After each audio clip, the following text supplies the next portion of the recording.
Boa tarde, turma de nono ano, ou talvez primeiro ano, também pode ser.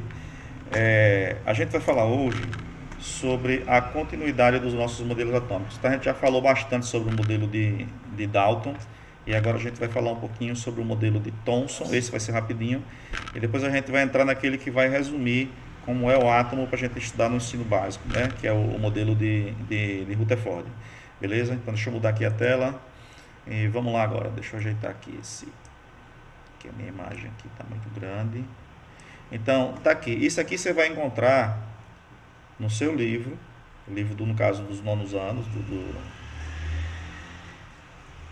deixa eu diminuir aqui para a gente ver aqui minha página.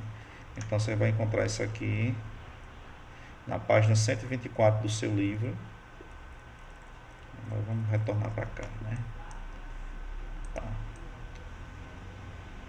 Para ficar mais fácil de vocês verem, certo? Então ficou um tracinho aqui, deixa eu apagar esse tracinho daqui. Pronto, apaguei. Então, quando a gente acaba de falar sobre o modelo de Dalton, que é aquele modelo da bolinha, a gente começa a introduzir algumas ideias sobre o fato dos modelos não conseguirem explicar tudo, né? Então, uma das coisas que o modelo atômico de Dalton não conseguiu explicar é essa questão das características elétricas da matéria, certo? Então, para exemplificar isso aqui, a gente vai fazer o seguinte: eu vou pedir que você faça, você pode fazer, pode gravar um vídeo, pode mandar para mim, vai contar com participação. Você corta pedacinhos de papel, você vai picotando pedacinhos de papel, coloca em cima de uma mesa, aí você pega uma caneta, certo? E esfrega num pano ou no cabelo, seja lá onde for, até ficar bem quente. Quando tiver bem quente, você passa essa caneta por cima desses papeizinhos, você vai ver que os papeizinhos vão ser atraídos logo de início pela caneta quente e depois eles se soltam, né? Depois, pronto. Esse fenômeno que você vai fazer, não com qualquer pedaço de papel. Você pega uma folha, arranca uma folha do seu caderno, esse caderno de mola, tira aqueles picotezinhos que ficava preso na mola do seu caderno, né? Que são bem pequenininhos, né? Tem que ser pedacinhos pequenos assim, e aí com massa suficiente para ser atraído, né, eletrostaticamente pela caneta quente carregada de carga eletrostática, certo? Então, esse tipo de fenômeno o modelo de Dalton não consegue explicar. Bom, a partir daí, quando um modelo atômico ele não consegue explicar um determinado fenômeno, há necessidade de você arrumar um modelo diferente que consiga explicar, ou até mesmo de trabalhar melhor e desenvolver melhor o modelo atual. Então eu digo que o modelo de Dalton ele foi sendo melhorado por outros cientistas. Um desses cientistas que melhorou esse modelo foi o Thomson, né? Então aqui tem um pouquinho, né, de texto sobre essa história, né, sobre essa questão da característica elétrica da matéria. E aqui ele começa a falar de Thomson, né, que no final do século XIX eles estavam convencidos de que a matéria era formada por partículas muito pequenas, que era o modelo atômico de Dalton, né, que eram maciças e eram indivisíveis. Isso aqui a gente chamou de átomos. Aí, em 1897, esse físico chamado Thomson, J. J. Thomson, certo?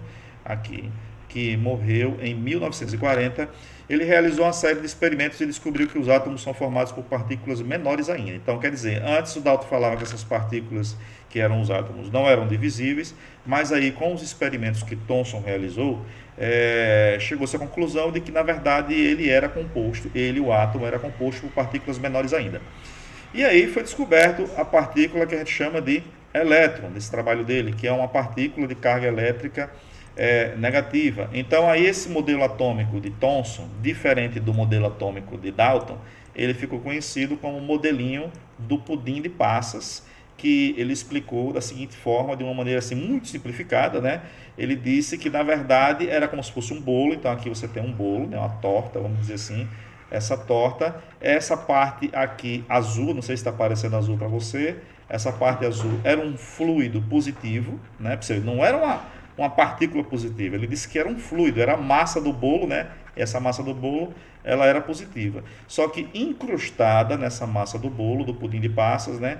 Tinham essas partículas aqui, certo? Que eram os elétrons. E esses elétrons têm carga negativa, por isso que tem um sinalzinho negativo ali. A gente vai descobrir depois que o átomo também é composto por partículas de carga positiva, mas na época de Thomson a gente tinha apenas essa partícula negativa aqui. Então, veja que o átomo nessa situação aqui, ele saiu de uma bolinha indivisível sem carga e passou para uma bola que passou a ser divisível, né?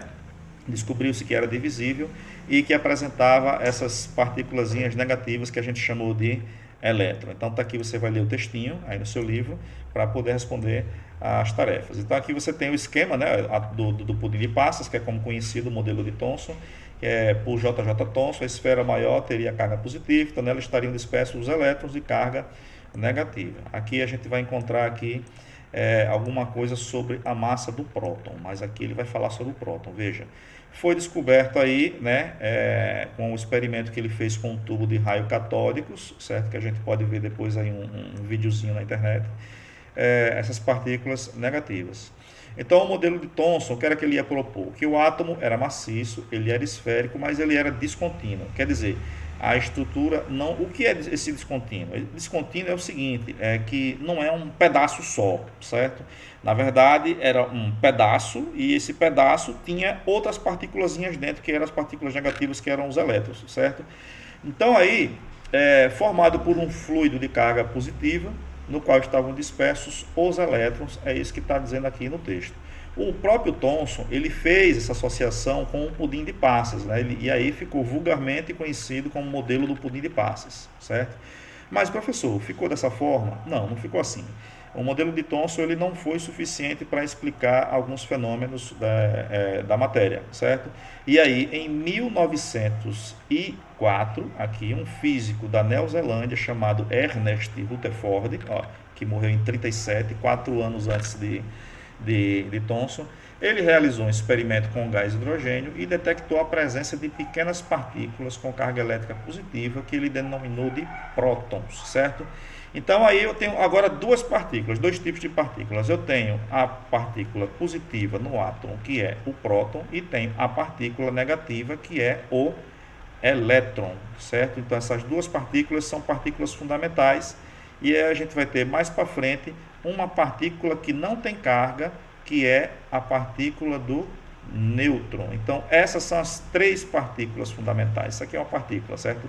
Sem carga, mas o nome é nêutron. Veja, é o nêutron, que não tem carga, é o próton, que tem carga elétrica positiva, e o elétron, que tem carga elétrica negativa. Então tem 7 minutos de vídeo já. Vamos ver aqui se tem mais alguma coisa que a gente possa acrescentar agora.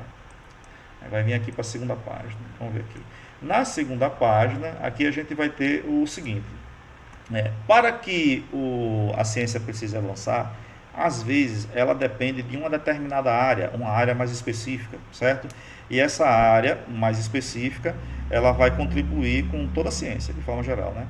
No caso do Rutherford, que foi esse segundo cara que descobriu o próton, ele fez outra descoberta também, certo?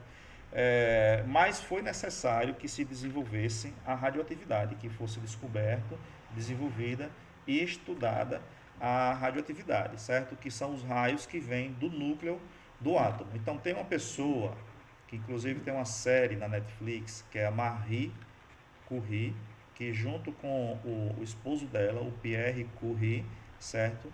Eles fizeram esse trabalho sobre a radioatividade, e essa é a única coisa que eu vou falar agora aqui nesse trecho, certo? Sobre a radioatividade a gente pode falar depois.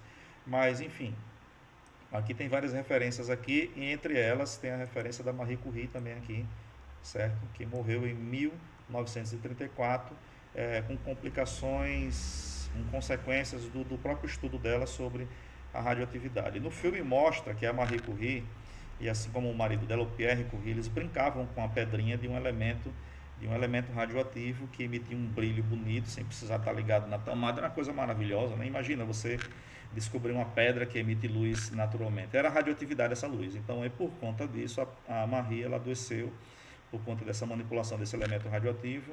E quando o marido dela morreu, segundo a série da Netflix, quando o marido dela morreu, atropelado por uma carruagem, ele já estava também apresentando sintomas de problemas de saúde decorrentes da radioatividade, certo? Então precisou que fosse descoberta a radioatividade para poder avançar nos estudos com o modelo atômico. Então, até agora a gente tem o modelo de Dalton, que é aquele modelo da bolinha de bilhar, certo? E agora o modelo de Thomson, que é o modelo onde passa a surgir a característica elétrica da matéria, que é aquele onde você vai ter as cargas elétricas, que são os elétrons, né, incrustados no átomo, né? Então, no próximo vídeo eu vou falar sobre o experimento de Rutherford. Então, já já.